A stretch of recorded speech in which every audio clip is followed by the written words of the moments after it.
Thank you. All right, great.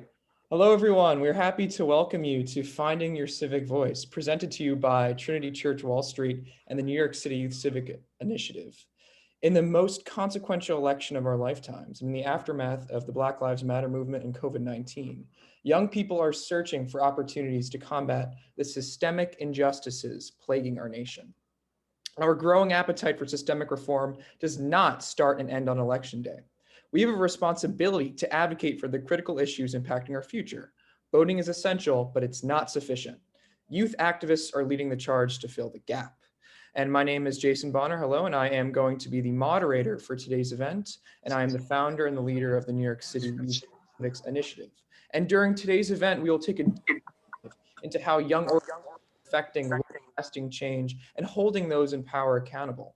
Throughout the fantastic workshops our organizers from Youth Over Guns and Why Vote have planned, and the subsequent panel, you will learn about the multitude of opportunities for you to join them in the fight for social justice.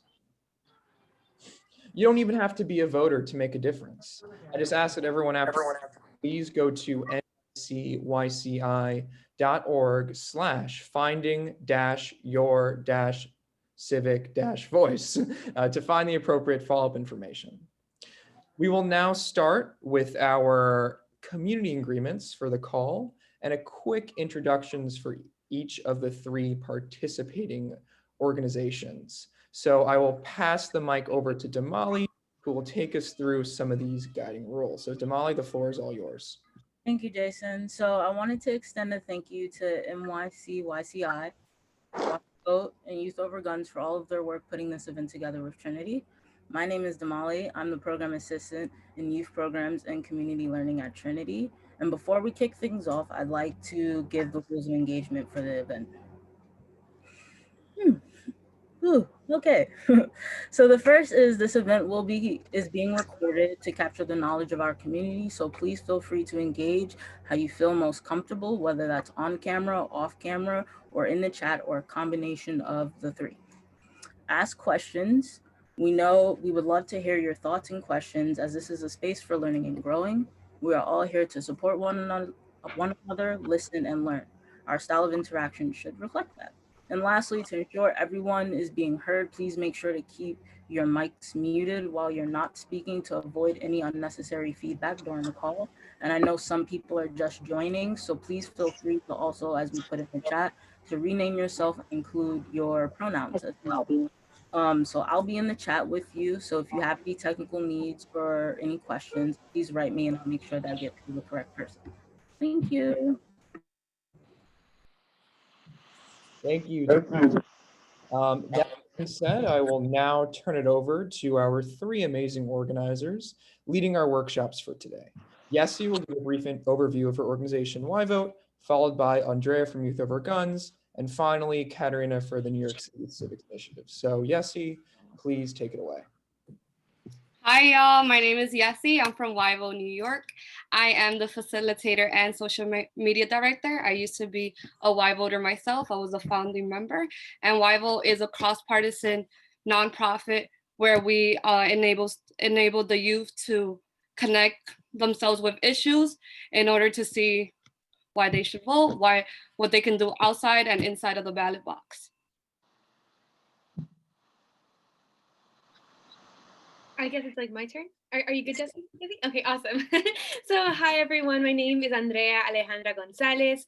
I am the Director of Operations at Youth Over Guns, and we were founded in the month after, March 2018. I'm sorry. We were founded in March 2018, and we were brought together by a bunch of amazing Black and Brown youth organizers.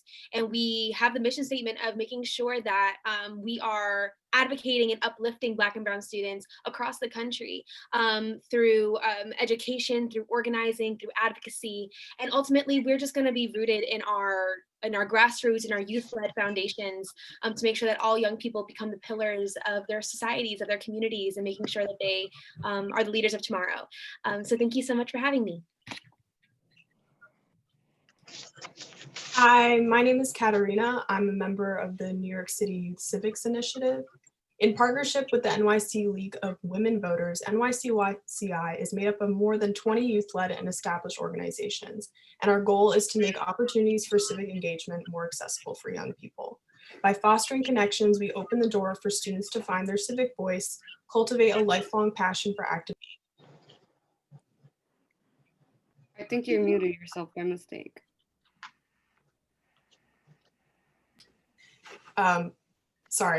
By fostering connections, we open the door for students to find their civic voice, cultivate a lifelong passion for activism, and become more engaged young voters and advocates. Thank you. All right, fantastic. Thank you, everyone. I'm very excited, obviously, to see what we have in store there. So now I wanted to open the floor for a quick check-in question, just to warm everyone up for our workshops. We all know that Election Day, obviously, is right around the corner, and we were given an excellent and a very interesting opportunity to see the two main presidential candidates. Let's just say our check-in question for today is, what did you think about the debates? Obviously, as young people who will be disproportionately affected by the long-term ramifications of the policies of these presidents, even if you cannot vote, I think it's important that we all have a space to kind of express our opinions. So I'll give everyone a few minutes. Please type your answer or your responses to the interesting debate in the chat, and we can go over some of them in the next few minutes. So panelists, Yessi, Andrea, please feel free to jump in and remark on anything you see in the chat. Audience members, if you want to speak out loud and share your opinions, we can do that a little bit later after everyone has put their responses in the chat. So take about another 4 or 5 minutes and put your reactions there in the chat, and we can reflect on them.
I'm seeing some funny ones here. Sandra said, I wish you'd been able to mute their mics. Yeah.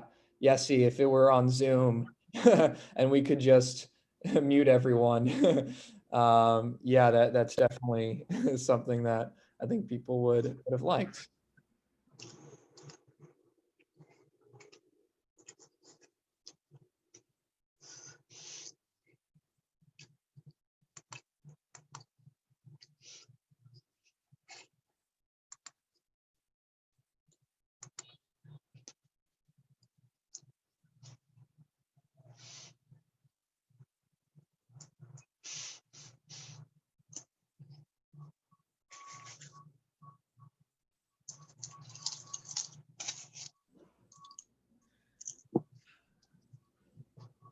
Yeah, Tazika, I think I agree, and I'm seeing this with Emily's point and with others.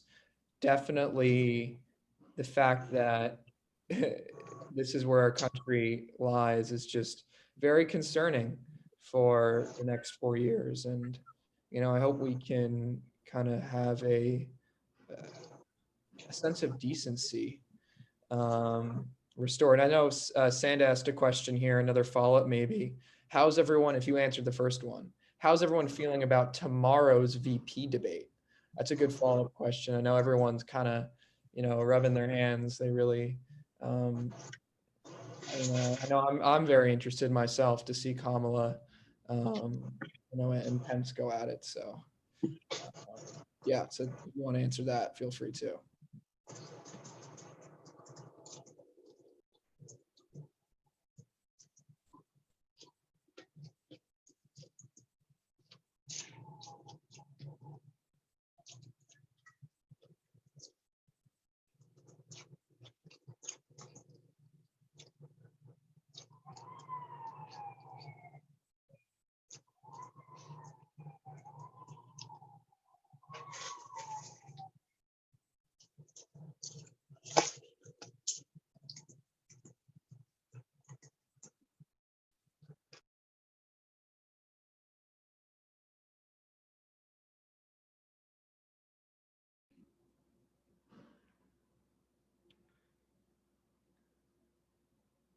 if anyone wants to unmute themselves now and maybe share for a second what they put in the chat, feel free. If not, it's perfectly okay. I think the chat is a good place for people to share their opinions. But if anyone wants to take the mic, you can feel free to do so, just in a few seconds.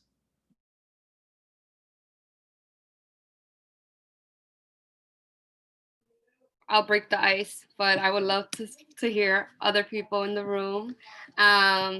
Yeah, I was really frustrated. I was actually watching it live with my schools, so they invited us to just watch it, and it was super frustrating to see that there was just, I feel as though the questions weren't being answered at all. Unnecessary information was being brought up. The lack of empathy, sympathy between each other, like there was none of that, and it's very telling of who they are individually, and how like Trump brought up the son. I was very sad about that because it was very personal, and that was so unnecessary. Like it was just, I just hope the debate tomorrow is a debate. That's all I'm gonna say. And there's no like woman shaming or something, because that's what I'm really afraid of. But Yes, I have to agree with you, because especially with the part when you started talking about how Donald Trump was talking about Joe Biden's son, that was so upsetting. And to be fair, Donald Trump is in no place to be talking about Joe Biden's family when he has a family like his going around flaunting parts that they shouldn't be flaunting. I also think that the debate was not professional at all. Like you said, the questions weren't answered. And I just hope that there's some more focus about the questions that are being asked. And to be honest with you, I think that the debates were more of a personality. Personalities were shown more than what they plan on doing in office. We really got a perfect picture of who they are as a person, like you said. Yeah, I definitely agree with everything you just said. Honestly, to me, it really just felt like two dogs barking back and forth at each other. It was really hard to understand anything that was going on. I mean, my friend had a homework assignment where she had to analyze the debate, and I did it to help get some clarification for myself about what I genuinely witnessed. Yeah, it was overall just kind of a disaster. We may have time for, yeah, thank you, Anissa. I think we have time for one more person if they want to share out loud. If not, we can move on.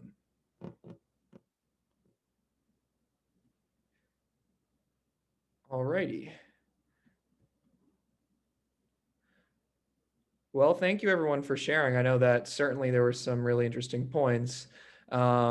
Definitely there is a lot of room for improvement for the next few debates. And I know we're all looking forward to seeing if the integrity of the debates in general will hold for tomorrow's VP debate. So the question is, there's a lot of definitely anxiety. There's a lot of anticipation for what's going to be happening in the next few months, few years. So what will we do about it? That's always the question to ask. So I hope that through our workshops today, you'll feel inspired to have your voice heard, regardless of whether or not you can cast a ballot, because I know a lot of folks here are kind of seeing a circus play out with, I'll say, without maybe even the opportunity to cast your ballot. All right, so now I'll transition and I'll take a moment to go over the schedule for today's event. So shortly we will commence the workshop portion, and there will be 2 rounds. So the first round will be with NYC YCI, and we will present from around 4:22 for 30 minutes. So at 4:52, we'll come back together for a short debrief led by Yessi. And then at 5 p.m., you'll be broken up into either Youth Over Guns or Why Votes workshop based on your response in the registration form. And Jen is very kindly typing away back there, making sure that everyone gets into the correct breakout room. So thank you, Jen, for that. And if you didn't respond to the pre-registration form and put your preference. Do not worry, you'll be randomly assigned and you can't go wrong with either. So it's not an issue. And the recordings and presentation will be posted on nycyci.org/finding-your-civic-voice for future reference. So there's nothing to worry about. And at 5:30, after the second round of workshops, we will come back together for the panel of leading youth activists. They will speak about their experience fighting for change, and we'll debrief with you all what we learned in the workshops. So that being said, I will start screen sharing, and we'll start with NYCYCI's workshop. So thank you, Yessi, for taking us through those slides. Now just give me a moment here and let us begin. Alrighty, so let's go back. So we have the intro. Hello everyone. Welcome to NYCYCI's workshop. I already gave an introduction to myself, but I'll give another intro. My name is Jason Bonner. I am the leader and I am the founder of the New York City Youth Civics Initiative. So who are we? We're a platform of more than 30 plus organizations and hundreds of students, and we're dedicated to create a vehicle to connect New York City students to sustained opportunities for civic engagement. So we encourage New York City youth to take the next step and get involved with the multitude of opportunities available in many of our partnering organizations. And our whole motto is trying to make the youth advocacy movement accessible. So through our website, our social media, and our newsletter, we make sure we promote and get the word out about all the awesome internships, events, programs, and opportunities for you to get involved. And by doing so, we strengthen the youth advocacy movement by fostering informed and engaged citizens and activists. We also have an initiative that we're running out called Movement Correspondence to make sure that we tell the stories and the narratives behind the scenes of our organizations and engage and connect people in the human-centered culture of our advocacy organizations. I will say that we are also a youth arm of the League of Women Voters, as you can see here in this kind of blurry picture. There we are during one of our meetings. Obviously, this is pre-COVID, guys, don't worry. Yep. So I'll start for our workshop with a general survey of what's to come, like a little kind of table of contents. And we'll start off by just talking about how young people really are the engines for radical social change, and how from time immemorial for over hundreds of years, how young people are really on the front lines of making a difference and moving institutions and creating systemic change. Then we'll kind of talk about some strategies for effective advocacy. We'll then dive into how voting may not be your only option. There are many other ways, specifically with our advocacy organizations, to get involved. Moving off of that, we'll talk about the importance of youth advocacy movements and the importance of some of the things I know, like in the civil rights movement and up to now, that are really led by youth advocacy groups who are making a difference. And then we'll tie everything back together and really talk about how advocacy organizations make a difference and how you can get involved in NYCYCI to help connect young people to them. Alrighty, so that being said, I will now turn the mic over to Amelia, and I will have to launch our first poll here. So I'm sorry. So if someone, I think either, I cannot do right now. So if someone, either Jen or Yessi, could launch the first poll. So I'll give a second for that. So yeah, hi everyone.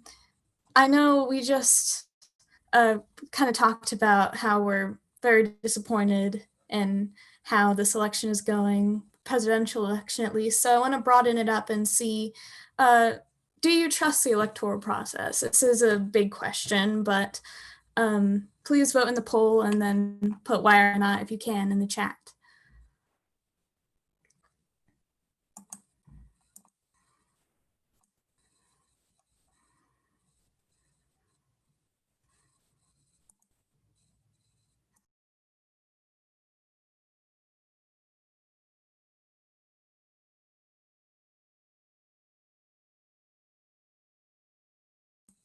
Okay, so see a lot of no's and kind ofs. So let's see how our survey group is in line with the rest of the country. In the US, political apathy is widespread. 50% of people under 30 that were surveyed didn't pay attention to politics, compared to 17% for those over 65. Voter turnout, 18 to 30-year-olds are only vote 44% in this poll, and over 60 years old vote 72%. So why don't young people vote? Well, we've seen the past 2 election cycles that the candidates chosen by political parties may not resonate with millennials and Gen Z. A lot of people aren't excited to vote and might vote purely for the lesser of two evils or harm reduction. It could also be that the majority of politicians are boomers and Gen Z. In 2018, the average age of Congress was 58. This is currently changing with the rising popularity of millennial politicians like Ilhan Omar and AOC. Still, a lot of young people don't see politicians working within their interests. So more and more people have made the case that the government wasn't made to work for them. Take, for example, the recent sentencing of Breonna Taylor's killers, where the officers involved were basically only charged for property damage and not the death of an innocent woman. Over the summer, we've seen police escalate peaceful protests and politicians fail to adequately address the epidemic of police brutality. More people have been realizing that maybe they're not the problem, the system is. So you can either feel hopeless or you can do something about it. There's been a recent outbreak in youth organizing because young people have been motivated to take the problems of the system into their own hands. But obviously, youth activism isn't a new thing. I put a picture of the young people of Stonewall riots here because it's one of my favorite examples of spontaneous activism. If you don't know, on the night of June 28th, 1969, a gay bar in New York City got raided by the police. This happened tons of times before, but that night, the queer patrons decided to do something about it and resist arrest. To many historians, that night marks the beginning of the contemporary gay liberation and gay rights movements. So you have political agency. And as you can see, that doesn't always mean just voting. Not to say that voting isn't important, because it's extremely important. But there are a ton of other ways to civically and politically make your voice heard. And for people who really want to see their voice heard within their government and their community, it might be right for you to join advocacy organizations. It's not easy, but we here at NYC YCI are here to help you take that next step to join an org. Yeah, and going off what Amelia has just said, here's another poll. Are you currently engaged in an organization? And an organization is anything that you've seen or part of, either in school, either outside, or it depends in your communities. So for me, for example, I'm involved with NYC YCI, and also I'm involved with YVO as well. So I just want to know and maybe in the chat you can explain maybe what specific ones you're involved with, maybe for others to see, what type of organizations you guys are involved with. Okay, diving into it. First of all, I just want usually looking at the polls, wow, 88%. I didn't expect to be that a lot, but wow, I mean, it's looking at the size of the call and looking at the size, I think it's really important that that 13% that's mentioned. There's always a chance to always join an organization. Maybe if you don't feel like it, but it's always an opportunity that's open, and these organizations are always willing to open their arms and helping for you to join in. So going into specifically about like collectivization and collective action, especially they're very present in when it comes to certain movements, and usually these issues are present within these movements either due to maybe it's social, economic, or political events that are happening during that time period. And usually these issues are met with a lot of collectivization. A lot of groups of people are coming together and expressing their opinions. Maybe they share the same frustration, anger, sadness, joy, or motivation. And using that like ability, they come together and like they reform these issues. As you can as you can see, like on my left side here, you have like the civil rights movement. You have like the I Have a Dream speech. I mean, I don't know if you could really see it, but there's a lot of people in that image. There's a lot of people there, and it's not just MLK. It's all of his supporters that really makes his platform, his speech, have so much value and so much significance, because we're here to hear it. And for many years, his message still is brought up in many hard times. And then on the right side is the suffrage movement, and there's a lot of women. I mean, especially during this time, I believe World War I, Woodrow Wilson. So a lot of women like depicted around the White House and advocated, for women's rights. And many came together because they shared the same frustration for like maybe hundreds of years, for such a long time, that they want women to vote. Even though these are just two examples of movements, there's countless and countless of other movements that some of them will be mentioned later on. But any movement that revolves around a lot of collectivization and people coming together really makes it a movement. So going forward off of that, and about these like movements, when you look at them as in size, there's a lot of people. And what these movements really want to do is that, they always want recruitment. More people equals to more power. When you have that ability, I think you're able to make a platform that is so strong, that is very powerful, that it can really get your attention, and maybe the attention of authorities, people who are in power, can really see, okay, you have a big platform, let me listen to you. And like personally, I have been part of these, maybe I was too young to like remember specifically or 100%, but I was still one of those hundreds or maybe thousands of people that were involved. Such as like many years ago, like I was a kid at that time, and there was this like Kashmir rally in Washington D.C. right by the White House. And as you guys may not know, that like Kashmir is like is a disputed territory around South Asia, and Kashmir's territory wants to gain independence from India, and Pakistan is there to help them with that. And there's a lot of disputes, a lot of disagreements, a lot of violence that are associated with that. And especially this time, a lot of people were really frustrated, and like even still today, the issue is still happening. So I think it's really important to talk about it, because these are enduring issues. And I remember a lot of people came to the White House, like some representatives came, some people marched around it. I was one of those thousands of people who, heard the chanting and walked with a lot of groups of people. Me personally, I'm a Pakistani, but even though I'm not personally a Kashmiri, but I know a lot of people who identify with that, and a lot of families who I know really are impacted by this issue. And it really speaks to me, because even though I'm not impacted directly, I'm still impacted directly, not in the case that you may expect it.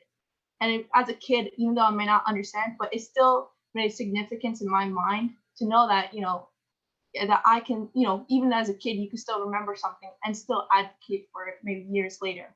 Another example is like the walkout for gun reform. After like the Parkland shooting, our school like conducted like a walkout. A lot of students participated in that. Me as well. Like we made like signs and posters, and outside our in our schoolyard we like, held them up. We chanted. And I think that's really important, because I never really like thought like, oh, because I used to be scared, because I was like, oh, what if I go out or maybe I get like absence, or maybe what if I get in trouble with the school and stuff. But they were really like lenient, and they were very understanding that this is an issue that a lot of like youth and like a lot of young people really feel like that's important to talk about. And like participating in that with a lot of other people kind of made an impact, because it was not just our school. It was like it was a planned walkout with a lot of schools and like across the nation. So it really did make an impact. And lastly, like the Black Lives Matter movement. Though it happened during like the quarantine period and not a lot of people were able to go outside, but the impacts of the riots, the impacts of like, peaceful protests, the marches are still, they're still prevalent. They still exist, and it makes a big impact, because though you're living indoors, you're still hearing about this news. There's still ways to be informed about it. Like in our school, like we like had this like this program where, and this sort of like group where a lot of people get to share their experiences, and also voice out in student-led town halls of how to how to be more educated about it, how to help one another about it. And what's all interesting is that these are all done collectively. Many groups of people share the same frustration, same feeling, and they, like as I mentioned in the previous slide, they came together and wanted to work something out. And like me personally, like I'm thankful that I'm part of these because it was able to shape my mind of how to be more helpful in the future and how to teach others that their involvement in something, as long as with a lot of other people, do make a difference.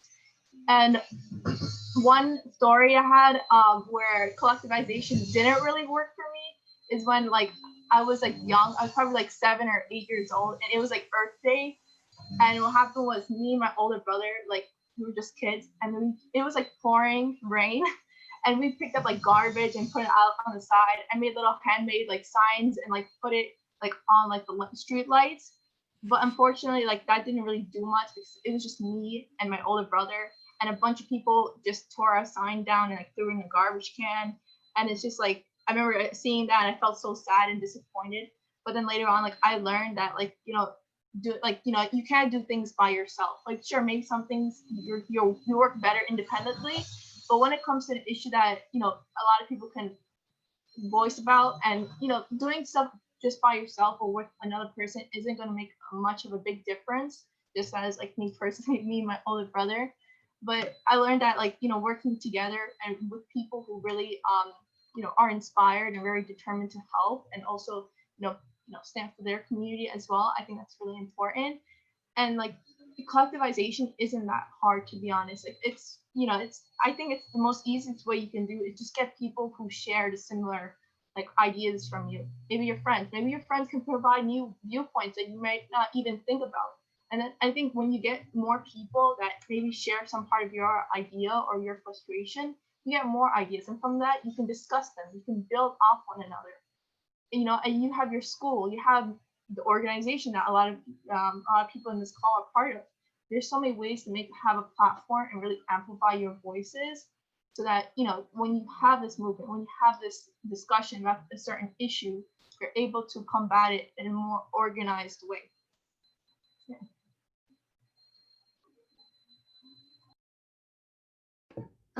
Okay, so what Medina said was really great, how she like branched out and she tried to spread her message, and that's what we need to do as a youth advocacy group. So like we need to know who we're talking to, we need to know our audience really well.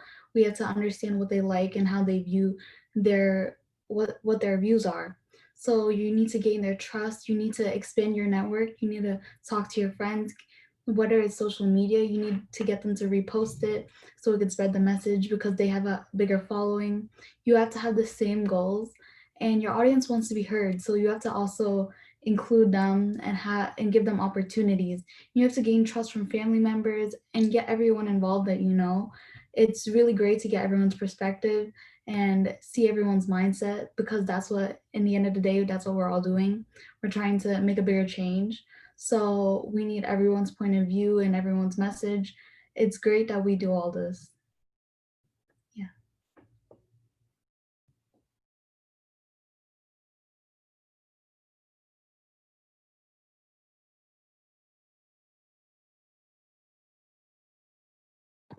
So what are some ways for a teenager or young adult to get involved beyond the ballot box? Well, first of all, we are affiliated with over 30 organizations, which are all listed on our website, nycici.org. And we have plenty of organizations that are dealing with multiple different issues, such as education reform, climate justice, racial justice, and youth voting. Some of those organizations are with us today, such as YVO and Youth Over Guns. And now you can join these orgs, or you can sign up for fellowships and internships, which may be paid as an additional incentive to get you to civically engage.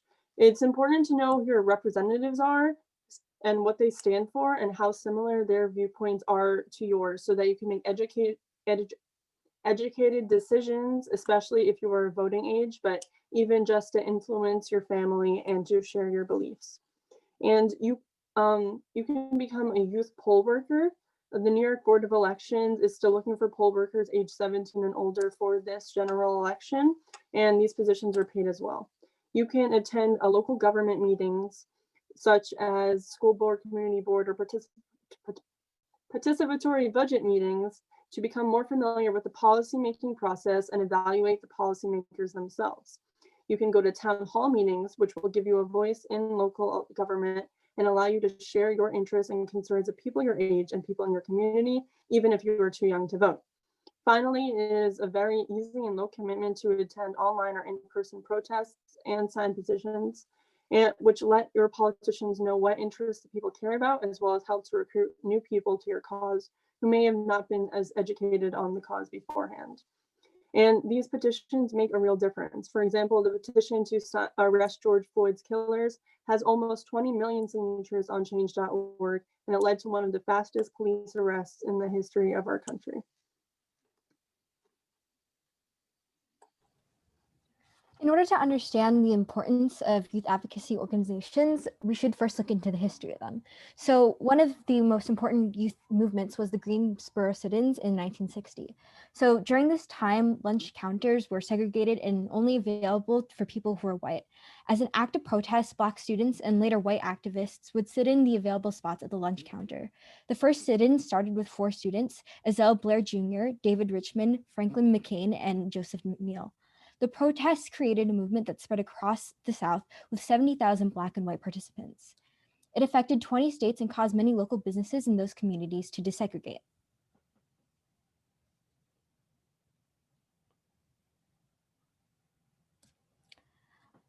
So in order to understand how students can have influence and have their voices heard, it's important to understand what youth advocacy orgs do.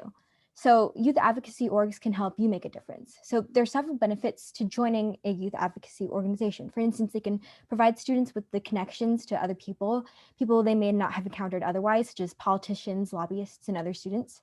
And they also provide an opportunity to hear other people's perspectives and stories and also have your voice heard.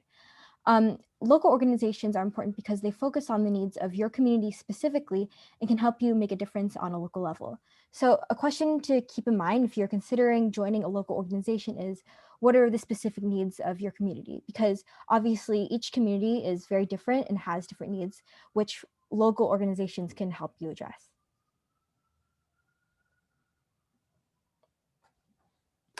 To continue off of what Lillian was talking about, we need to talk about how youth advocacy orgs call people to action. They call people to action through social media, using infographics to inform people on issues and how to take the next steps. They also promote events or initiatives on social media. They can provide scripts to call or email your local representatives to advocate for the issues and the bills that you want to get passed. Would anyone like to share in the chat or unmute themselves to talk about their experience with a youth advocacy org?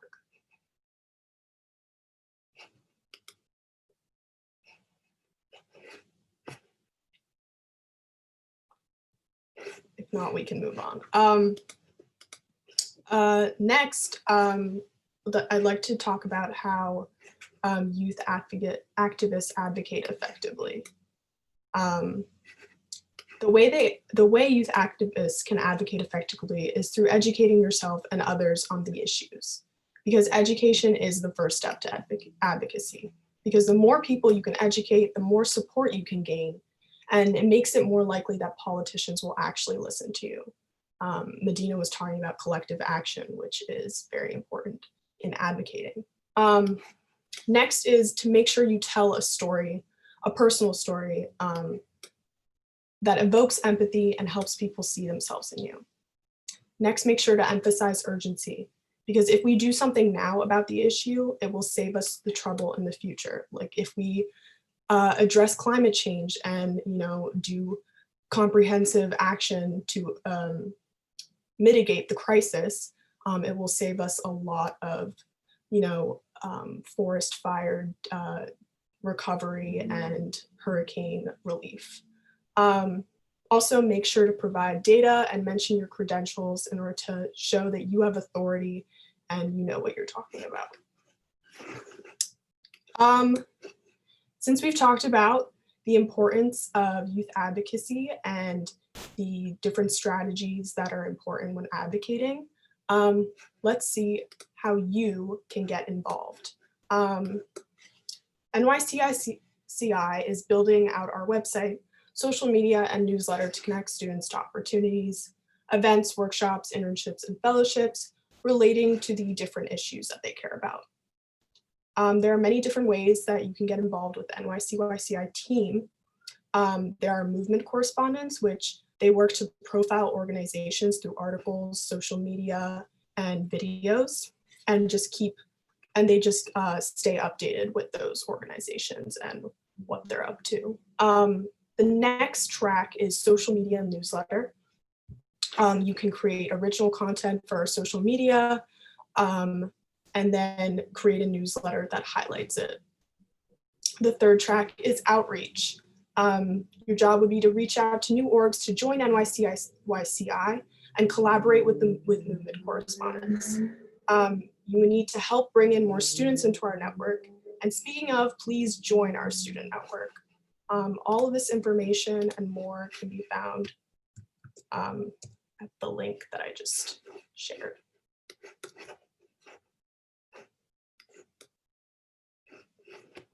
Thank you. All right, awesome. Well, thank you so much, everyone. You guys did a really, really awesome job. I hope you will go to, as Katerina put in the chat, nycyci.org/finding-your-civic-voice and follow up with us and see how you can be part of the team. Once again, thank you, everyone. You did a fantastic job. Amelia, Emily, Katerina, Medina, fantastic. I know we've been working on this for a few weeks, so you guys did a really great job. Yeah, and that being said, I will now pass the mic over to Yessie, who will lead a brief exercise and debrief relating to today's workshop. After Yessie is finished, you will be automatically placed into your breakout rooms for the second rounds of workshops. So once again, thank you, everyone, and I will now pass the mic over to Yessie. Thank you, Jason. So I want everybody to just round of applause, get off mute. Let's have a round of applause. If you can get off mute and do that. Reactions, you can use your reactions, use your clapping emoji. I know it was a lot to take in. Feel free to stretch right now. We have a couple minutes for that. And I just want to know one thing that you learned that you didn't know before from that presentation. And get off mute, please. I want to hear all the voices in the room, move around, make a little dance. Would love to see all your amazing faces. Yeah, so one thing that you learned from that presentation, you can go ahead and chat it, put it in the chat or say it out loud.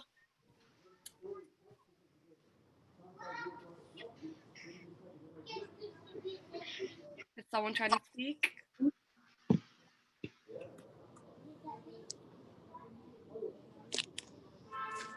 I'll break the silence. Thank you, I appreciate it.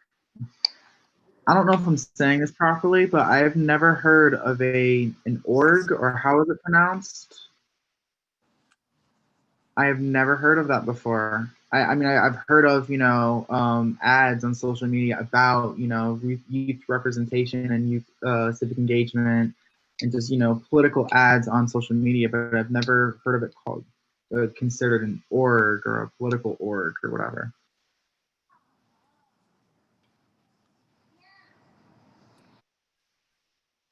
Anyone else? Thank you for sharing. Thank you for breaking the ice. I appreciate it a lot.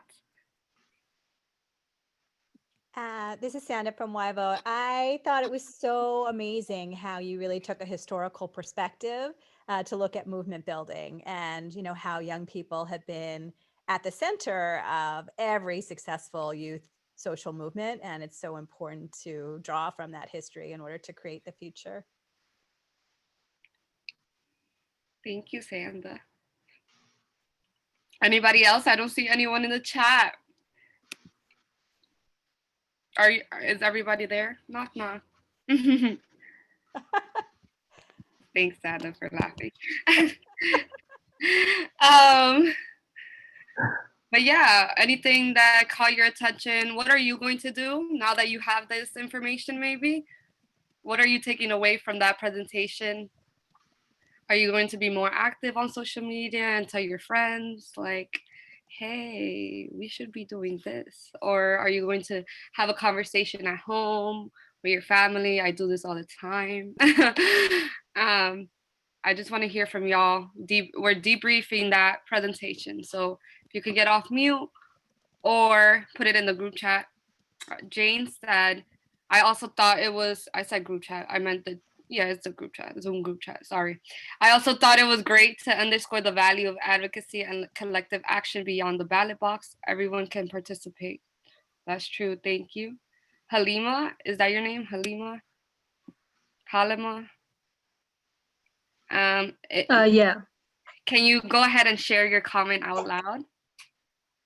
Yeah, so I learned about the power of collectivization. I don't know if I'm saying it right, but yeah, it's really important to unify, especially in this time period when there's so many different ideas and views, and like, especially living in New York City. I'm sorry if there's background noise, but yeah, especially living in New York City, like we have met so many different types of people living here, and yes, we can all agree on some things, but there are always like areas where there's differences, and we all need to know and spread the idea that no matter what differences, we all have a common goal, and it's really important to fight for that through that, or else we won't get anything done. Thank you. I heard the call to action there. Anybody else wants to share? I thought someone got off mute. I got excited. So yeah, let's just talk a little more about maybe the social media aspect, how they were talking about how to use social media effectively. My presentation is a bit about that. So if you want to go ahead and talk about that, maybe if y'all think it's important to be on social media talking about these things or not. Yes, see, I definitely agree with you.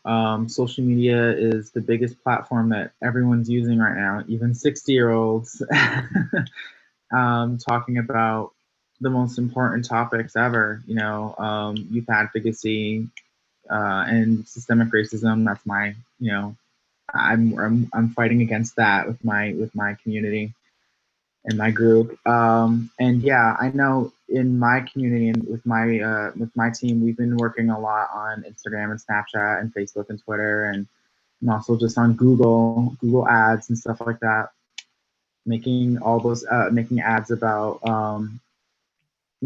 supporting our community and fighting for peace and equality in our community.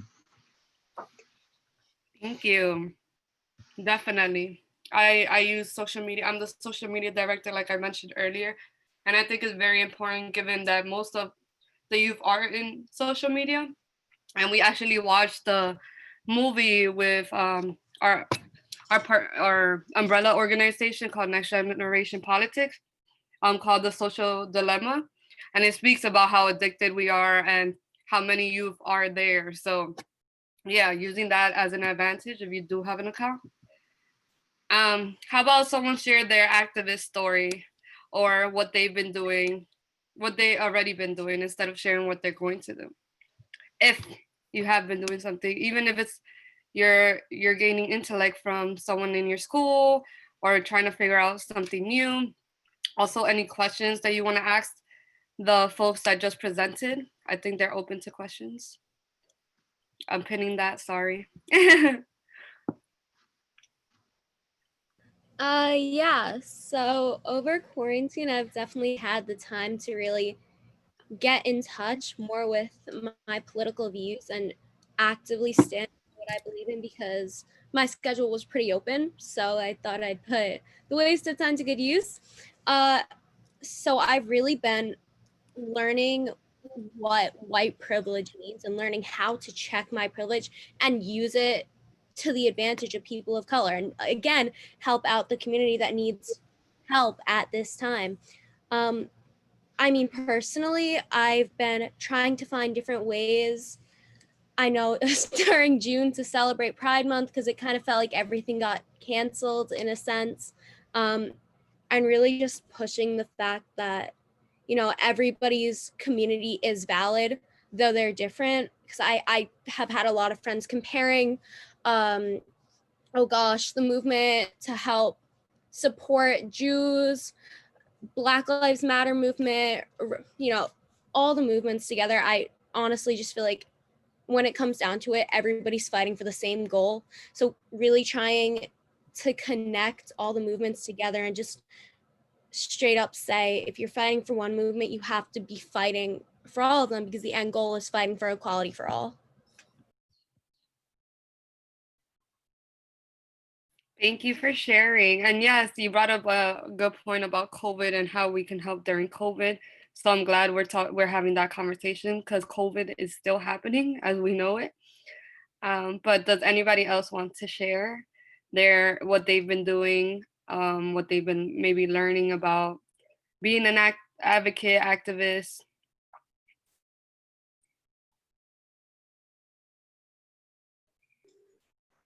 I'm gonna say something. I mean, what I'm doing currently, I'm still trying to keep my ear open and try to learn about new things. For Revival, since I'm also part of that, I also attend recently we had the capitalism and socialism workshop, so it was very interesting to be part of that, and also joining other small groups when it came to phone banking and text banking, voter registrations, and also with the vote by design as well. I think from that I really got inspired of taking that into my school community, because especially since I'm personally a senior, and a lot of people in my senior year are also about to reach the age of 18. And also I think it's important to kind of I want to bring that to my school and have workshops or student-led town halls where these discussions can be made, and that people can be motivated and inspired to do so. Thank you for sharing that, because it is about sharing it with other people. You should be able to help other people gain the intellect that you have, and a lot of people shy away from that. They'd be like, well, if you don't know, you don't know. But no, make it as, if I know, you should know, because you don't want to be in a room where you're the only one that knows what you're talking about. You want everybody in the room to be aware of what we're doing now, of what you're talking about, making sure you're using language that everybody can understand, so there's equity among the conversation. You don't want to be using too depending on your audience, obviously, or just explain those words. Don't just assume that everybody knows. Just because I'm 20 and you're 20 doesn't mean I know a word that you may know, and it's important to dissect through that. That was very specific, but I just want to say that. Thanks for saying that as well, Medina. Anybody else? We love to hear y'all. I think I would like to know, just based off of seeing everyone participating in advocacy organizations from the poll, to see what kinds of engagement you all found as the most rewarding or effective, since a lot of you guys have experience in advocacy and activism.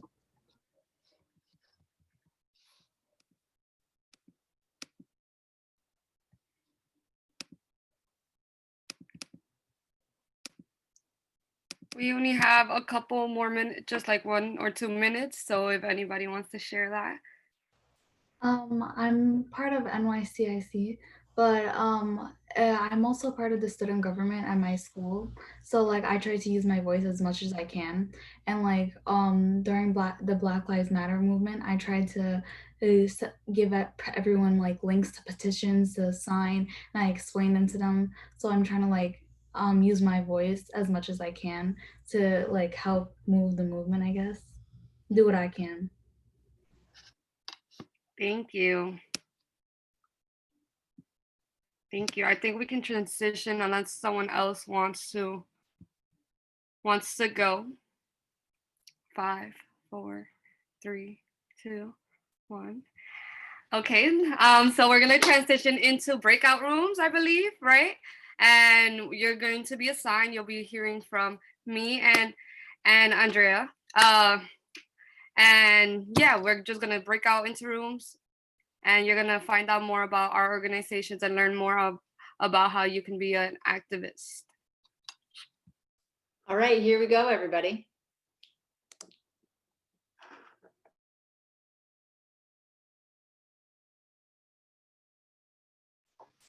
Hey, Nisa. Hi. Hey, folks. Sorry, did you want to say something? No, I was just gonna say, so my picture's not coming up. I don't know if you guys can see me, but if you can, just like, you know. I can see you all right. Because like my picture's not on, like, you know how you can see yourself? It's like not on my screen, so. Oh, okay. Yeah, that makes sense. But hey, y'all, again, my name is Andrea Alejandra Gonzalez. I'm from Youth of Verguns. And I mean, I don't know if everyone has hopped into the breakout rooms yet. I'm going to give it like maybe one more minute so we can get started. But yeah, I'm really excited to be in this breakout room with y'all. I am super excited to be talking about what I'm going to be talking about. And there's also a little quiz that I'm going to be sharing with y'all in the chat box. Since we do have 30 minutes, I thought we had 20. We have a little bit more time, so I would really love for y'all to like take this little personality quiz later on in the presentation. So yeah, started now, I think. Yeah, okay. 5:02. So hi again. My presentation is going to be called Beyond the Ballot Box. It's something we've been saying all evening, talking about our work after the election. But just to, oh, I didn't even share my screen yet. I am so sorry, y'all. Share. Okay, can everyone see my screen? Thumbs up. Yeah, awesome. Thank you for the affirmation.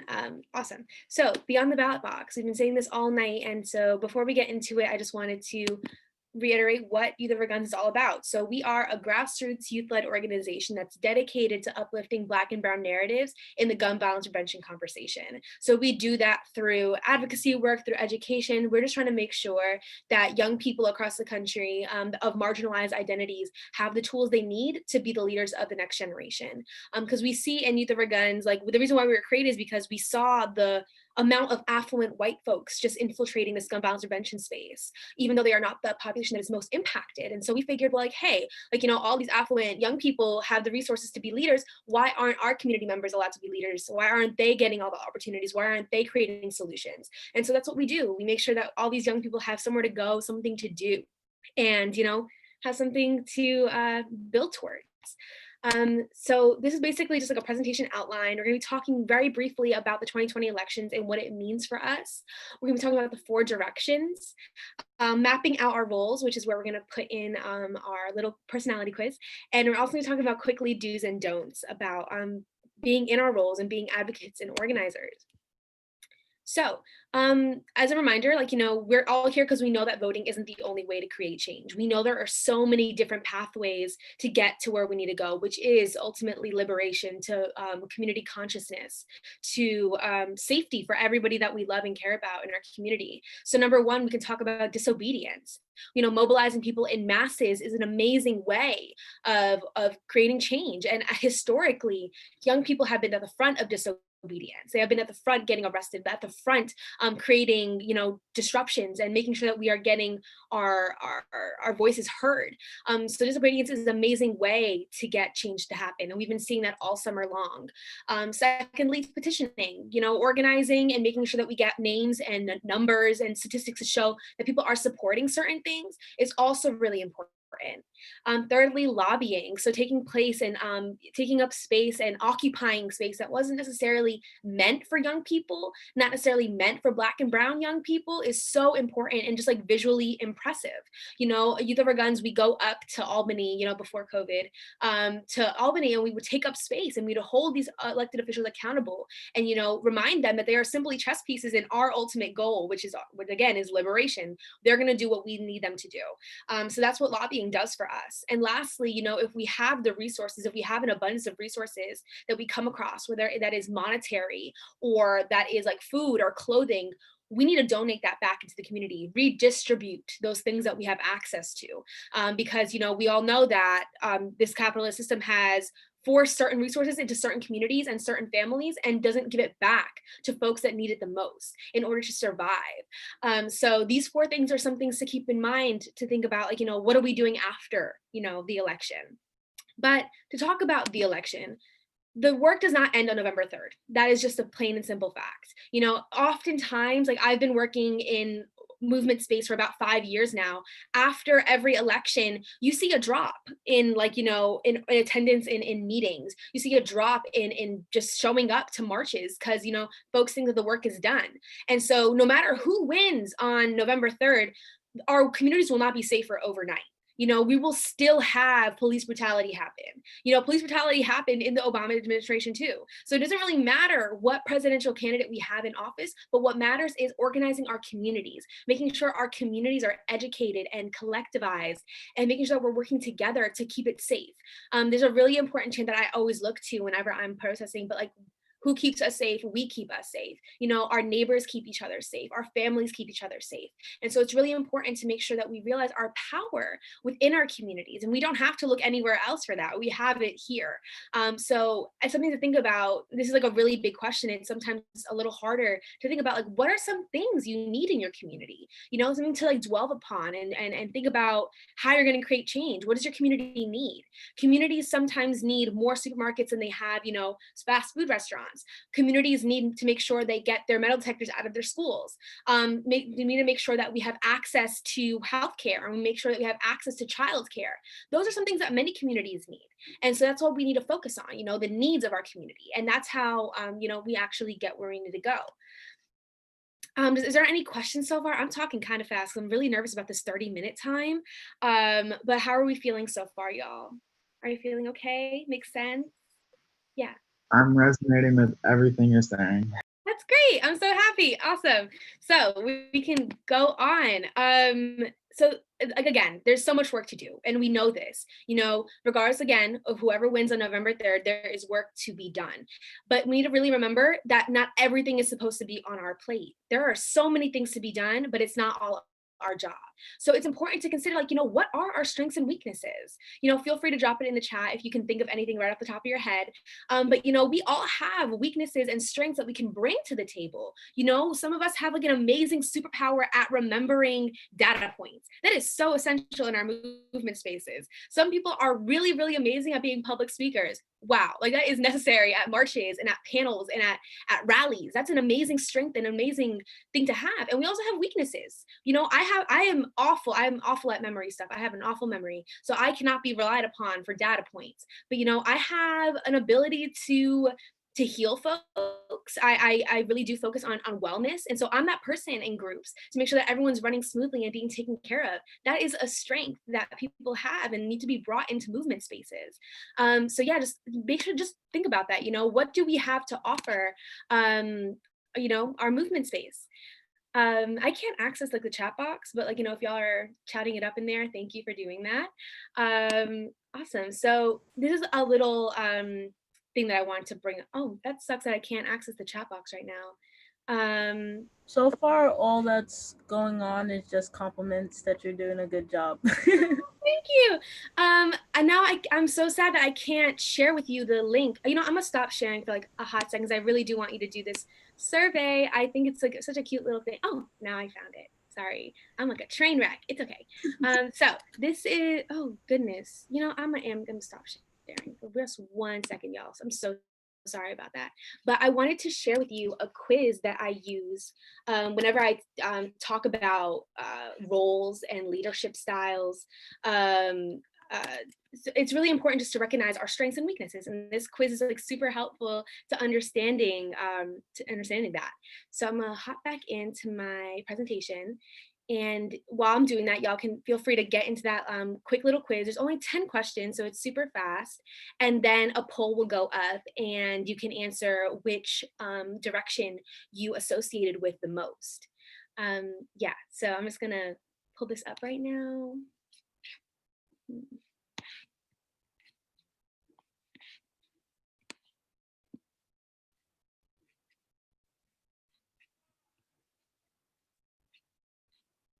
Awesome, so we're back up and I shared with you the quiz.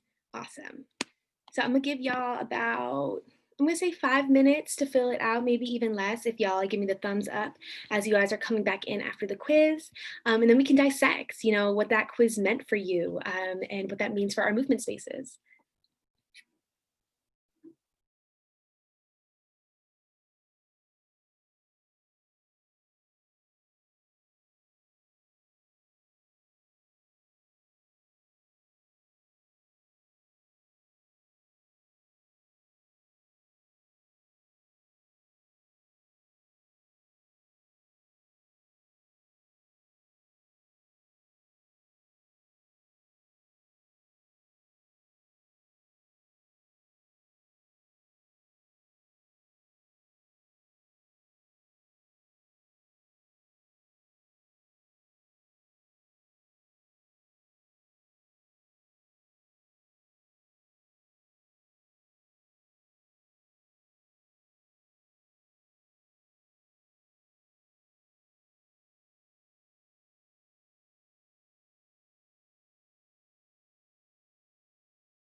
Thank you, Jason, for sharing your answer. I'm so glad that y'all are like wrapping up the quiz. It's really funny that actually I'm a South too, and we can get into that later about what that means and what roles we excel at. So I'm really excited. How's everyone else doing? I know that y'all have your mics off, but like if you give like a thumbs up or like a medium if you're almost done. Okay, I see you. Thank you for responding.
Awesome. So everyone's like coming in with their answers. I'm loving it.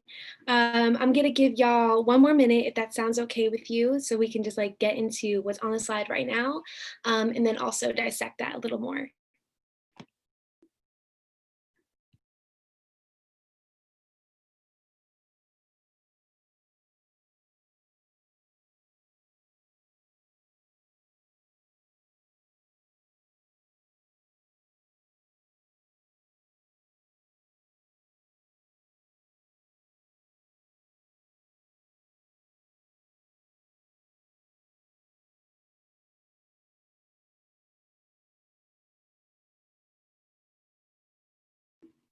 I love your comment, Jen. I think that's also a really important point. We're going to talk about that, I think, later on. I think it's in this presentation, but yeah, just talking about, what folks need in some spaces and what you feel comfortable doing.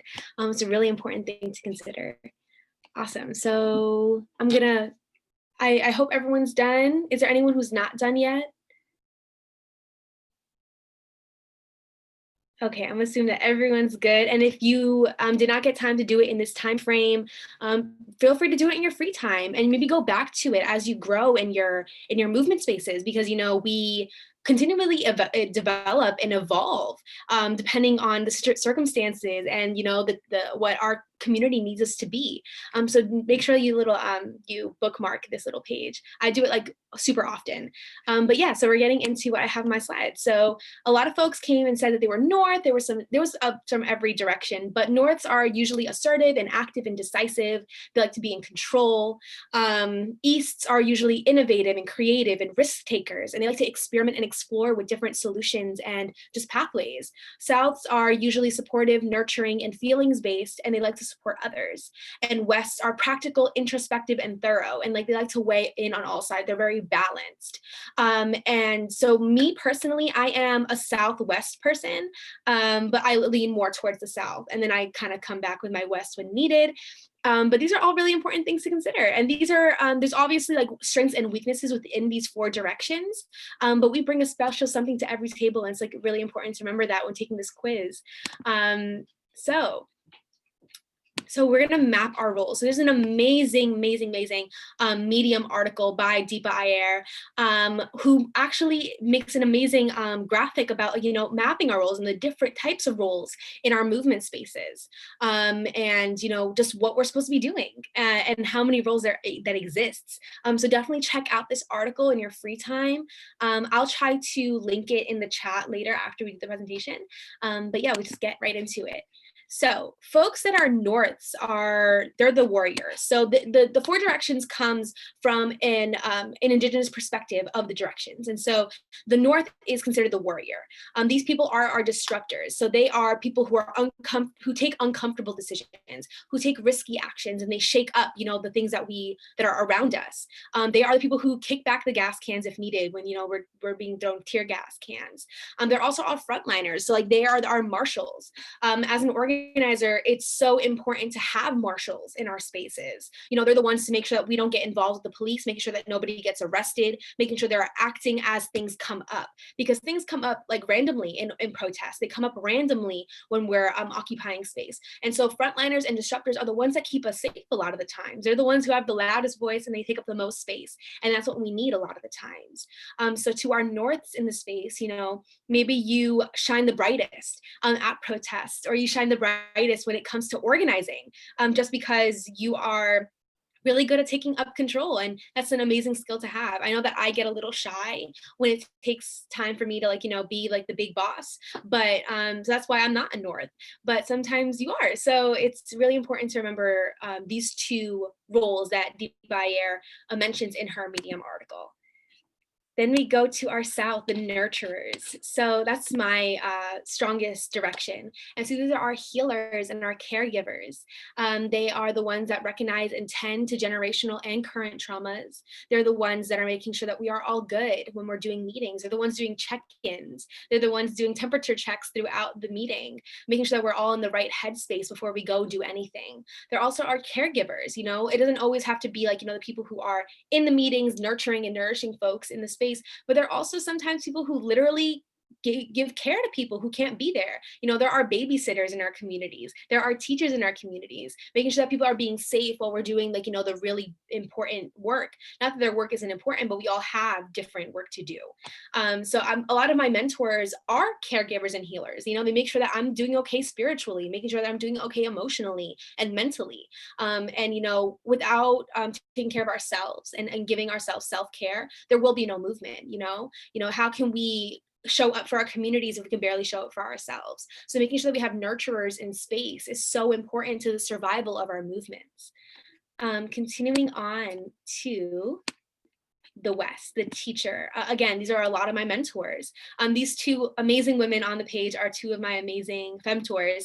The one on the left is Carmen Perez. She is a co-founder of the Women's March, and she is a guide. She teaches and she counsels and advises, and she shares her wisdom, whether that is from her own mentors or the ones that she's learned, but she passes it on to the folks that she considers her community, that considers her family, and she advises us. But when we mess up, she's the one that comes in and collects us.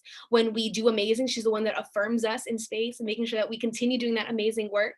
And we also have builders, like teachers, like Shayna Harrison. I love her to death. She is an amazing mentor, and I don't know where I'd be without her, but Shayna Harrison, she's a teacher with New Yorkers Against Gun Violence, and she shows up in high school spaces and middle school spaces and now online to make sure that young people are staying safe in the midst of a pandemic, in the midst of gun violence, making sure they have a space to speak and making sure they have a space to process what's going on. And so she develops and she organizes curriculum, ideas, theories to make sure that she's speaking to the masses, making sure she's speaking to the young people she interacts with. So to all the Wests in this space, maybe you have a really amazing skill with working with other people and making sure that we are continuing to engage with each other, make sure we are resonating with the messages that are being sent out. And last but absolutely not least, the East. There are creatives. Every single movement space requires creative voices in our spaces. Just because, if we continue to think inside of the confines of the world that we live in, we're going to be stuck here forever. It requires really imaginative people to think outside of the circumstances that we're in, think imaginatively and creatively, erratically, to think outside of capitalism, think outside of racism and sexism and transphobia. So the woman on the left is the one and only Assata Shakur. She's a visionary.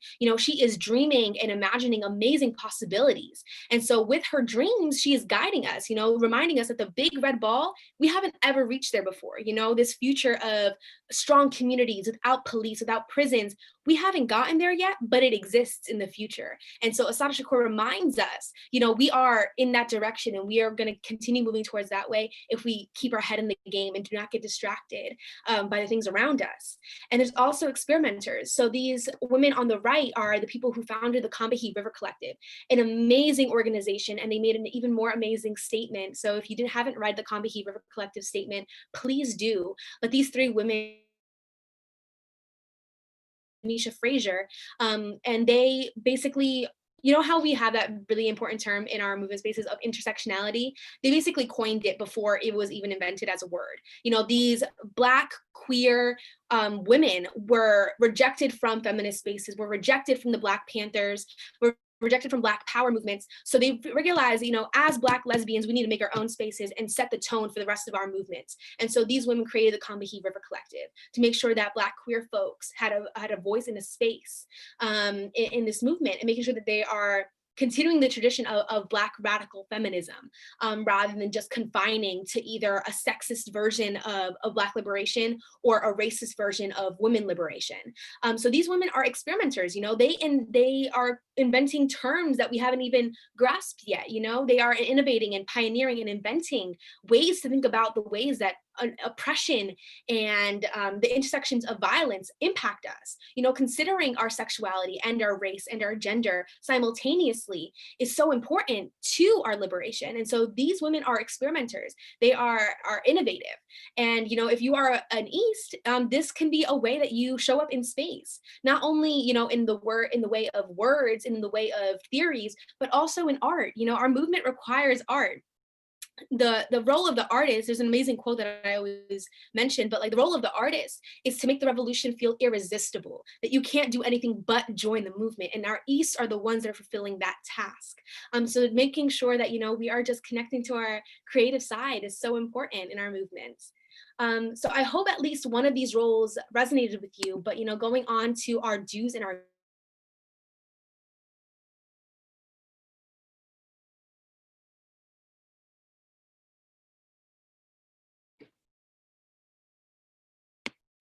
We are all we're in breakout rooms right now. So have you been assigned one? Okay. How do I do this? If this thing starts in 5 minutes, though, do I need to go into a breakout room, or what? I guess not. Okay. Yeah, but some of the questions are based off of the workshops, but I don't know. I just feel like maybe just since you didn't see the workshops, it's all right. Yeah, no, I wish I could have gone. I just literally had class until 5 minutes ago. So. Link for our workshop if you just want to check it out. Okay.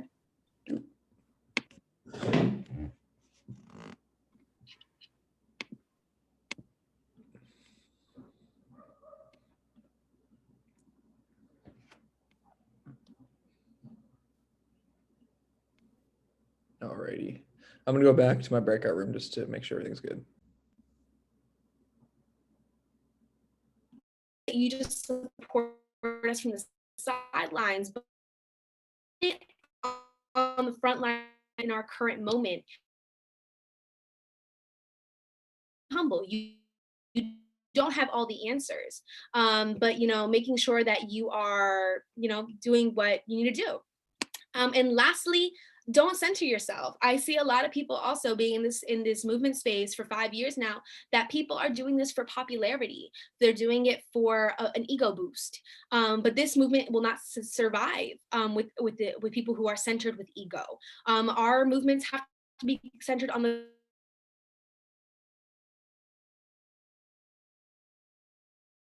survive emotionally, we survive as a community. We need to work together to develop solutions, because if we think that we have all the answers, our solutions will be, pardon my French, but half-assed. They're not going to be all the way. We need to make sure our solutions are holistic and they touch upon all the different ways that it harms us.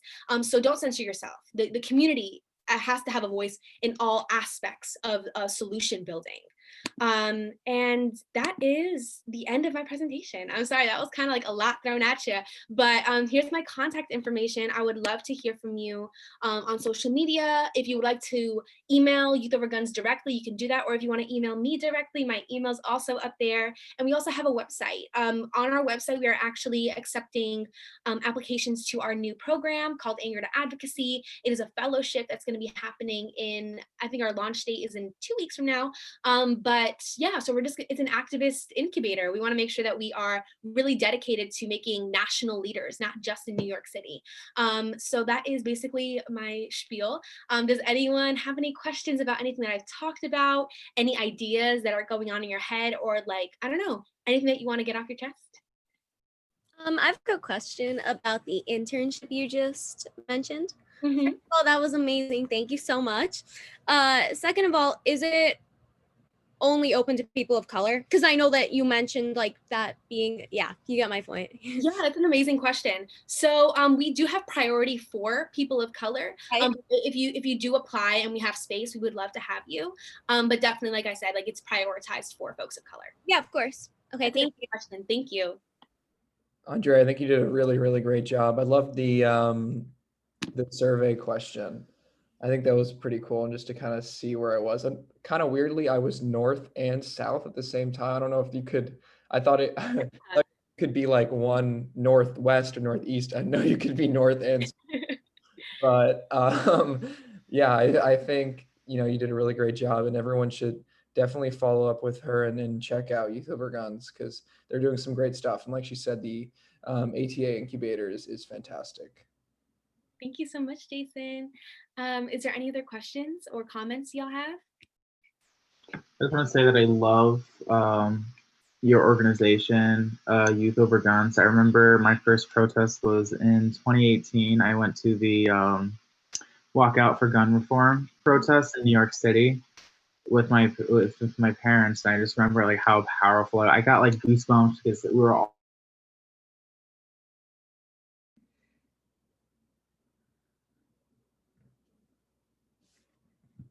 So everyone should be coming back in about a minute.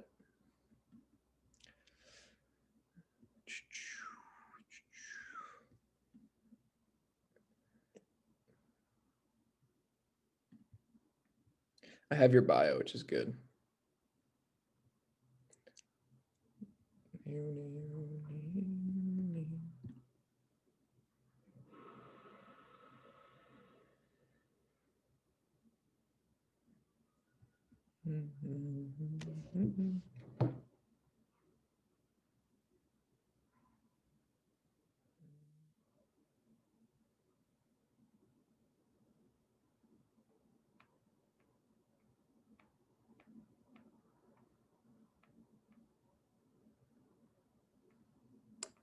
Hey, Jason. Do you want me to broadcast to everybody that they can come back in 1 minute or 2 minutes? 1 minute? Yeah.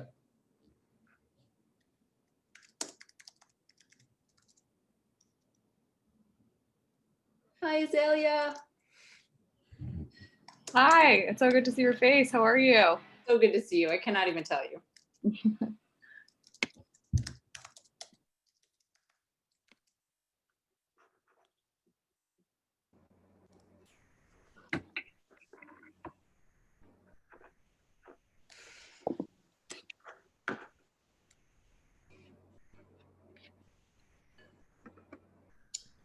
Hey everyone, we're just waiting for the other group to come back.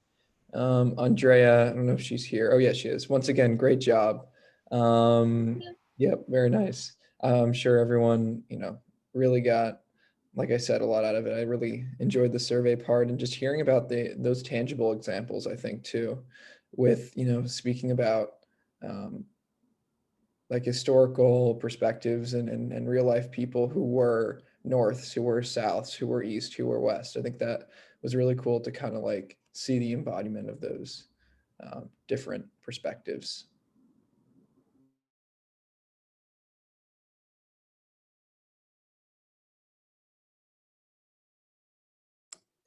That was such a fun quiz. I would definitely use that again. That was really lovely.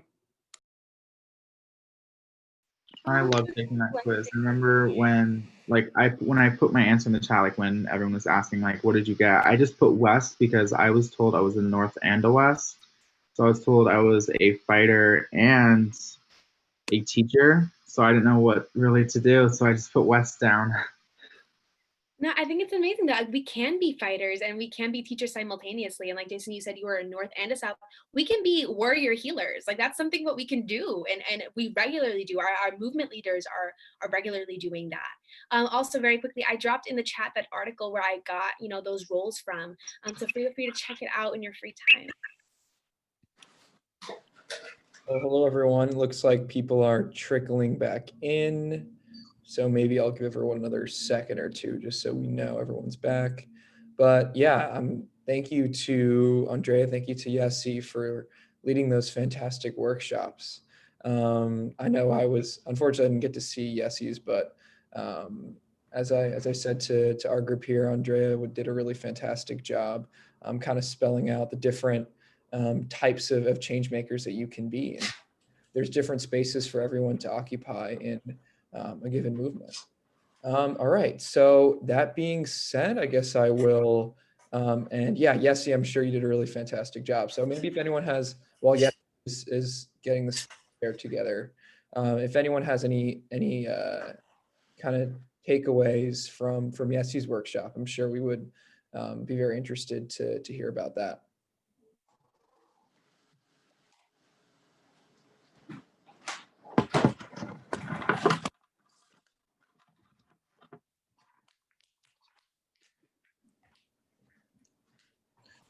I'll say something. I think I was interested in Yessi's workshop, and I think it's really interesting to learn about when it comes to like learning about story and how when it comes to especially to social media, how to make your message or the thing that you're advocating for profound and like very important that if you I don't know how to say, but make sure that it's important that it reaches a lot of groups of people, and to really explain that. I like how she said like the demographics, specifically like which social media app has this like specific demographic. And I think that's important to like have a knowing about it, so that if you want to post something about it or want a specific group of people to have to take action and be educated about a certain issue, they can use like the right social media app to spread information from there. And I thought that was really helpful. Also, like at the end, she talks about like how to decipher, like see which is fake news or not. I think that's also important because fake news is like happening a lot of the time, and a lot of unreliable sources, and knowing how to figure out which is fake news or not kind of helps when it comes to spreading to information, because you can easily call out those individuals and help correct the mistakes. Yeah, thank you, Medina, for sharing. Just as a matter of time, I will start to transition, and we'll remind everyone that you too can join the work of these organizations and help make tangible change in your community and be on the front lines. So to discover, like I said, how to get involved, how to become part of a team and get make a difference in these exciting initiatives and programs and participate in events just like this one, please go to nycyci.org/finding, and there are dashes between each of the words. So finding your civic voice, or just go to nycyci.org and under events, you'll be able to find it. So once again, thank you so much, Andrea. Thank you so much, Yessi. And I will now kind of shift and transition into the panel portion of the event. So our panelists here they attended the workshops, and they've also, in their own right, have done some amazing work as leading youth activists. And I'm sure they have some fantastic things to say about the workshops and how they've successfully navigated the youth activist movement in their own right. So I will start by giving a quick introduction to each of the panelists. Our first panelist, Zarina Iman, is an organizer from New York who has been focused on justice reform and gun violence since high school. Now a junior in college, Zarina advises Youth Over Guns, which she helped found, and continues to be a member of the Justice League New York City, a direct action advocacy group. In college, Zarina has had the privilege to pursue historical research, and her interest in both law, in law, both academically and in the field. Our second panelist, Kayla Medina, is a senior at Special Music High School, where she majors as a clarinetist. Sorry, it's a tough word. During the summer of 2020, she first started out as an activist for Why Vote and was part of the immigration justice team. But she felt like there was something missing in the program, and she created the LGBTQ plus action group, aiming to teach young adults the importance of civic engagement and bringing more representation to the LGBTQ community. She has also joined Next Gen Politics, which she is now a lead facilitator for their monthly civic forums and discussions that touch upon the complex issues and current events in our society. She strives to continue her work in civic empowerment by volunteering with When We All Vote and the New York Immigration Coalition. She's also been a lead organizer in Study Safe, a website created by her and her friend, Faye Levin, through which she tutors young kids who are affected by the pandemic. Outside of civic engagement, she loves to dance, specifically hip hop, literature, and to write poetry. Next, we have Rianne, and Rianne is a 17-year-old high school student from Staten Island and attends the Michael J. Patrides School in the borough. Rianne is a member of My Brother and Sisters Keeper, an organization that works to discuss how current issues are impacting New York City youth. In March of 2020, Rianne was appointed to the New York State Youth Council, representing Staten Island. At the New York State Youth Council, Rianne works to create policies to help ensure a just and ethical community. Recently, Rianne has helped pass legislation empowering minority youth to advocate for themselves in school. Before quarantine, Rianne was on the wrestling and swim team for his school, and he also plays a traditional Native American flute. I thought that was really, really cool. So if you want to talk about playing the flute, Rianne's your guy. And finally, Azalea Daines is an 18-year-old student activist and writer who began organizing in 2018 with the International Climate Strike Movement. She's currently a freshman at Lafayette College, organizing with Sunrise Lafayette and serving as a director of communications for Triage, an organization advancing progressive climate justice policy in New York City. So as you see, we have an all-star lineup here of organizers and activists, and I'm sure they're going to be providing some great insight in the next 20 or so minutes. Woo! Yep. Thank you. Thanks. Yeah. We will now transition into the next slide, and I'll talk a little bit about the rules of the road for the panel discussion and what it will look like. Okay, so the panel discussion will be based on a series of prescribed questions relating to some of the content discussed during the workshops today and the personal experience of the panelists. They will bring a real-life perspective on how young people can make a difference by applying many of the skills and the topics that you learned today. So for audience members, please feel free, this is very important, to pose any questions that may arise throughout the panel discussion in the Q&A box and not in the Q&A box, in the chat box, I apologize. So, and we will be answering them throughout the panel. So please, if a question comes up that you want to ask the panelists throughout the conversation, put it in the chat right away and we'll try to answer it the best as we can. Like I said, we're trying to facilitate an organic conversation. So panelists, after the question is posed, feel free to jump into the conversation whenever you feel appropriate and give your perspective. Nonetheless, I know this won't be an issue, but please try to be respectful of each other, and I will try to be moderating the conversation to make sure we get to as many questions as possible, especially from the audience, and we allow everyone to speak. As a final reminder, we will be interweaving the audience questions throughout the discussion, so the chat box is always open to audience members. Please feel free to pose your questions. Okay, so I guess we will stop screen sharing and I will introduce the first question for our panelists. So I know you all are obviously amazing young leaders in your own right and effective change makers. And the topics definitely discussed during the workshops today are something that you can speak about from tangible experience. So my first question is, from your perspective, what was something you heard during today's workshops that resonated with you? And once again, I'll open the floor to any of the panelists who want to jump in, and then feel free, other panelists, to kind of respond and take up the mic after that.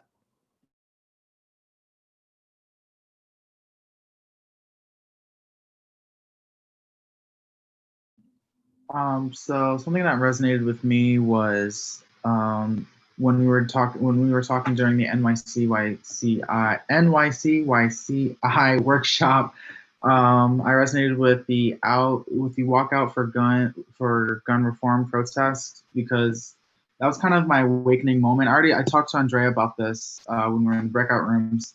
That was kind of my like awakening moment. I was like, wow, like I need to work with my community. Like it was so cool working with other youth led programs. We went to the protest in 2018.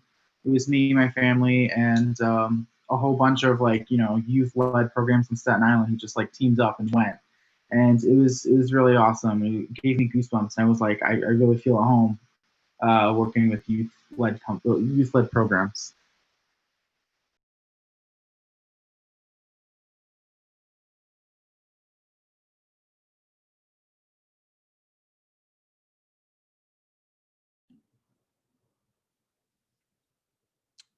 Azalea or Zarina, do you have anything to add to what Rayanne said, or anything that you saw in the workshop?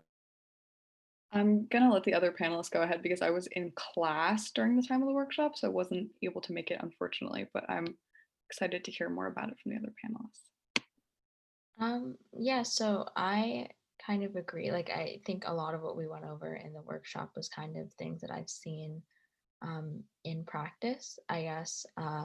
Though at the time, I think just because I was so new to everything, I didn't necessarily realize that those strategies were what I was using. Especially the Why Vote communication workshop. I think those things you just kind of learn on the fly, and it was really nice to know that like now there are workshops like this that are helping kids actually like formally get that training and education, so it doesn't have to be on the fly and you don't have to be doing it under so much pressure.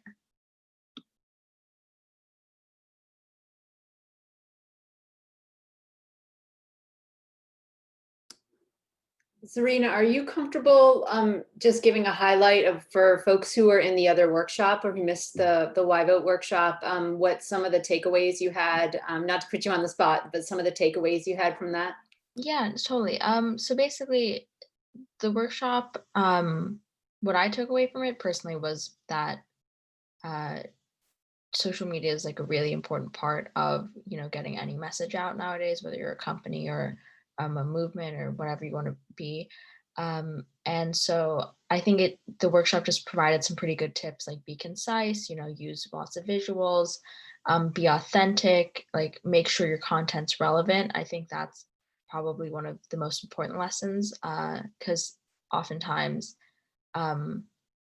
like if you're just constantly repeating the same message, people might not be paying attention. But if you're repeating your message, but you like kind of like tail it on to something else, there's a bigger probability that more people will listen. So yeah.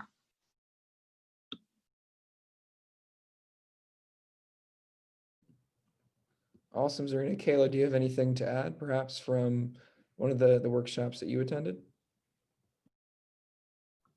Yeah, I really like the beginning presentation.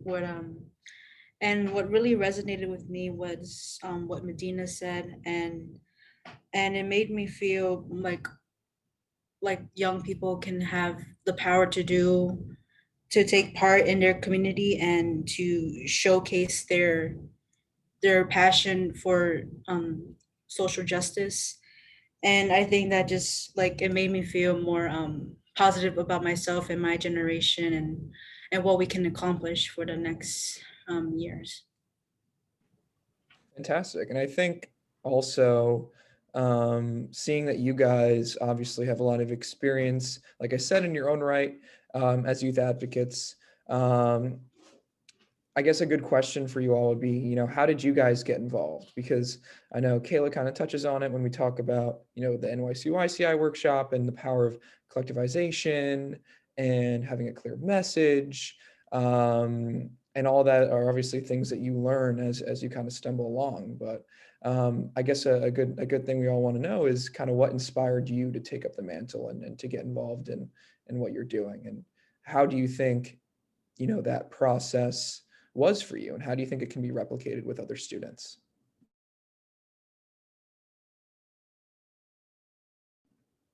Azalea, do you want to take that question? Yeah, absolutely. as you know, I told you about my protest and how I felt about that, as well as I am a victim of systemic racism.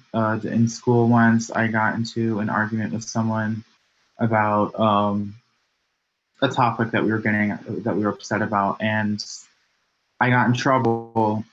I got in more trouble than the kid I was having an argument with, and he was a white kid, and I am actually a kid of color.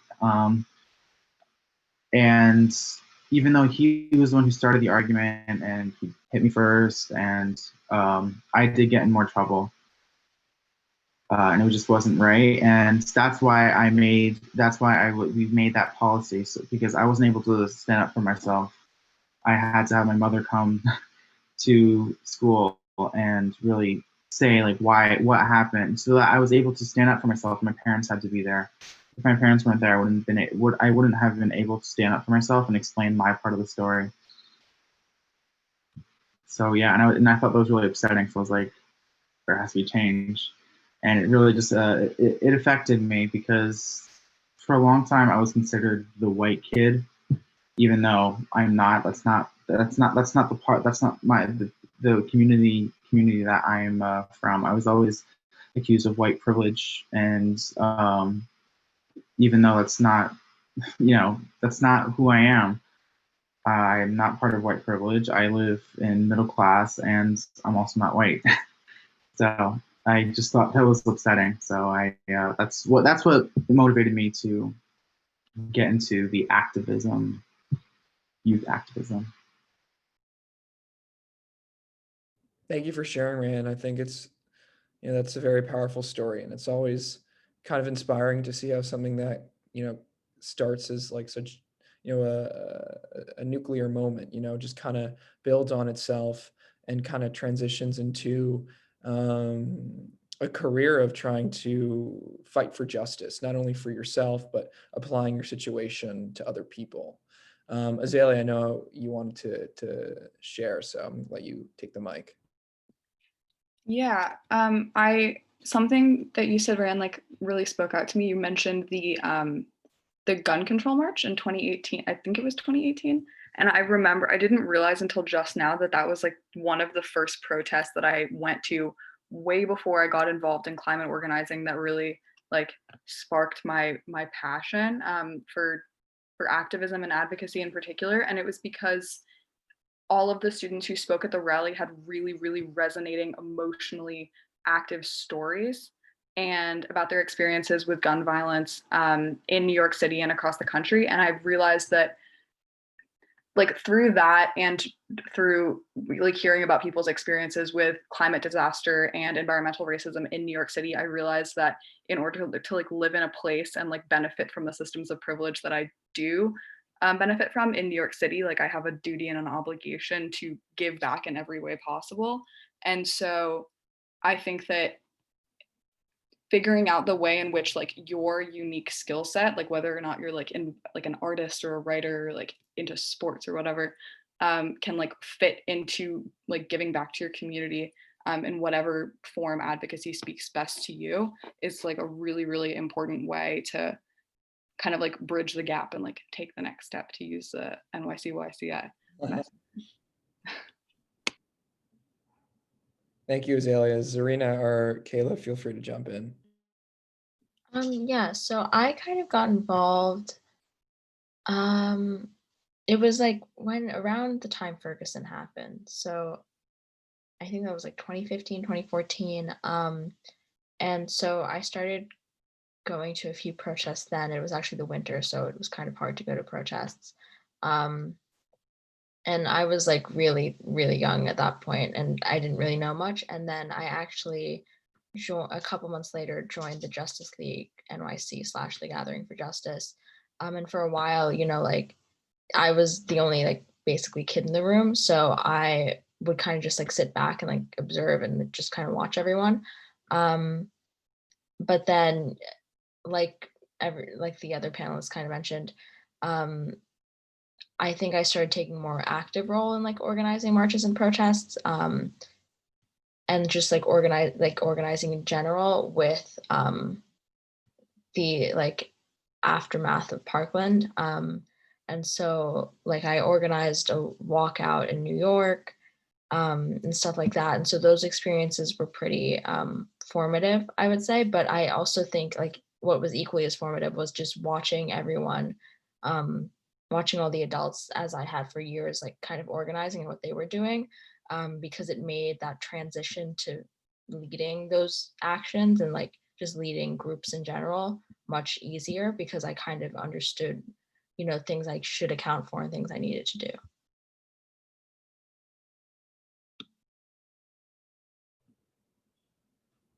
Great. Yeah, I know. I think definitely like that's very interesting how you have that sense of kind of almost like an awakening, right? Like after you were kind of like the only young person in the room and then figuring out that, you know, young people do have political agency and our voices do matter. And I think, you know, it takes time for people to kind of feel that. But when you're in those spaces with you know, these organizations, you can definitely find your calling. Kayla, I know that I kind of spoke in your bio about how you got involved, but I know we would be, you know, really interested to hear about kind of what your process was and finding your civic voice.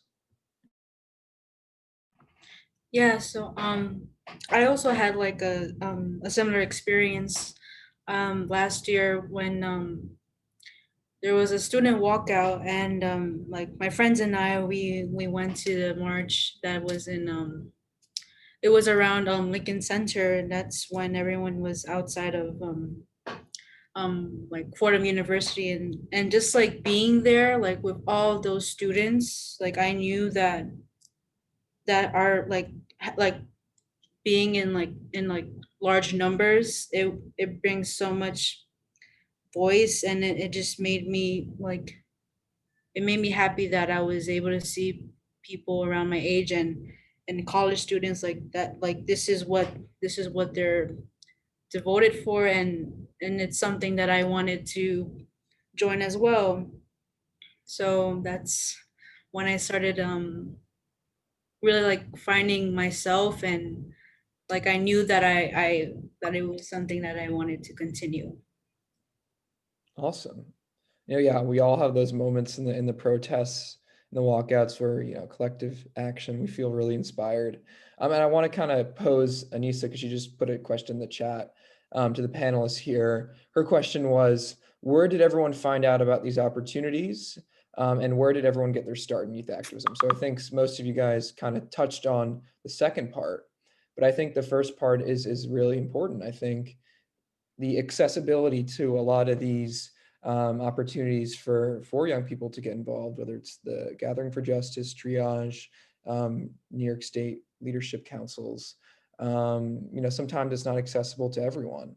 I know that's something that we definitely strive for at NYC YCI, to create a platform where we do create those accessible connections. But I guess Anissa wants to kind of hear from your perspective how you kind of discovered these opportunities with your groups.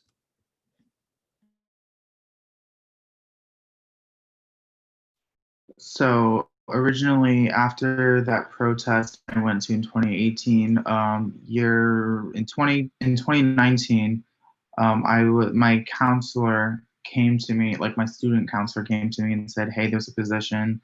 It's a internship, and I got like a monthly stipend. It's called for a company called Youth Impact on Staten Island, and we work with individuals on Staten Island who were on the edge of being sent to jail, or you know, who had trouble at home, and they needed they need to be assigned like hours, or like community service hours, so that they can like pretty much stay off the streets. So that was one of our jobs, keeping kids off the streets. And then another thing that we did was we went to local protests, and we, you know, made ourselves known, just, you know, just going out with other youth initiatives and youth groups, going to protests and talking about sensitive topics. So, and then from there, I was given an opportunity to join New York State Council. And from there, you know, I got another opportunity, like from my boss, to join MBSK, My Brother and Sister's Keeper? I think like a really cool thing is that it depends upon what kind of advocacy you want to get into, right? So if you're interested in more like hardcore political advocacy, like you can Google it, right? Like you can like Google like internships related to whatever. Google is your friend. And then like what Yessie was saying, I wasn't at the workshop unfortunately, but about using social media as a tool to find like really direct like grassroots advocacy organizations, like that seems to be the best way to find like radical organizers. And I think the coolest thing that people don't really recognize now that we have this whole like activist organizational non like industrial complex is that like you don't have to be part of an organization to like advocate and to organize. Like it doesn't, you don't have to. Like you can just like go like organize a protest, talk to your friends, like, you know, write letters to your friends, like organize phone banks and like campaigns and stuff like that. And the thing is that it's easier and in a lot of ways it's probably better for your community to work with like community-based organizations that have like a history and a storied past and have elders in the activism community that know what they're doing and can like train you and like lead you up and learn and teach you how to be like a beautiful like activist organizer within your community. But like Google social media, very cool. Azalea, I'm sorry, I had to jump in there. Yeah, thank you, Azalea and Rianne, for sharing your story. I will say, just because it's kind of, right up our alley at NYCYCI, we strive to be the Google, to be a search engine for opportunities. So I know sometimes Google may be challenging. Sorry for the plug, but I know sometimes Google may be, not everyone knows necessarily what's out there. And a lot of these youth-led community groups on the ground, aren't going to be the first things that come up in searches, or may not even be something that you would know to search for. So nycyci.org has those opportunities for young people, because as you're saying, a lot of these stories, it's not accessible to everyone. Not everyone's journey is the same. And, we really are striving to create a platform where everyone can access those opportunities. So yeah, I'm sorry, I'm gonna be quiet now and I'll let Kayla and Zarina speak. I agree with Azalea. I think how I like the organizations I joined, I just found through Google, and I was just searching organizations and ways to help. Yeah, and you just kind of see what fits and see what doesn't.